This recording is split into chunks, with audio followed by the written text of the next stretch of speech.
Dean here from Allsafe with today's top tip: keep your bubble secure.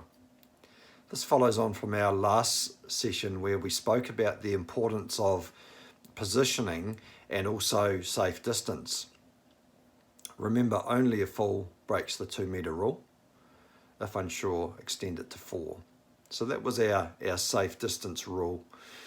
We also spoke about the importance of setting ourselves up in an angled body position with feet shoulder width apart and having our hands available.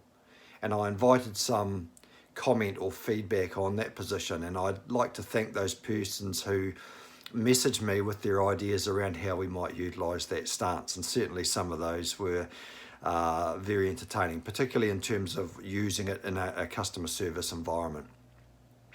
We know there are big advantages in having our feet at shoulder width because it gives us a strong base, so we have some balance and also the ability to move more easily.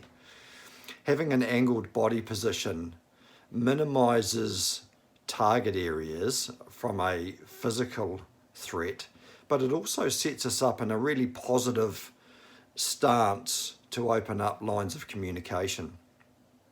Having our hands available, they're there to gesture, so in a non-verbal way, but also in a worst case situation, they allow us to deflect in response to a physical threat.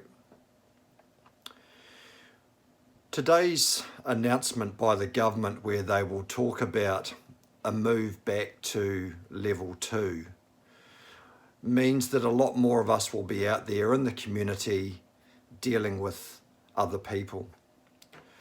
What we anticipate through the changes from Covid-19 is that people's levels of anxiety, lack of patience or tolerance, and just feelings of being not as rational maybe as what they were before, these are real feelings, and I think it's important to understand that we may get some people who are quite difficult to deal with having to queue and wait, whereas previously they haven't had to do that.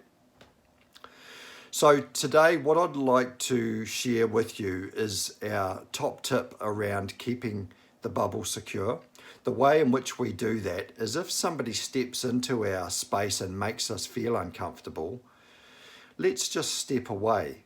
So by taking a half step back, that opens up the distance between us and them. If we need to enforce that a little bit further, something as simple as bringing our front hand up like so indicates non-verbally what we'd like them to do, and that is to stay where they are.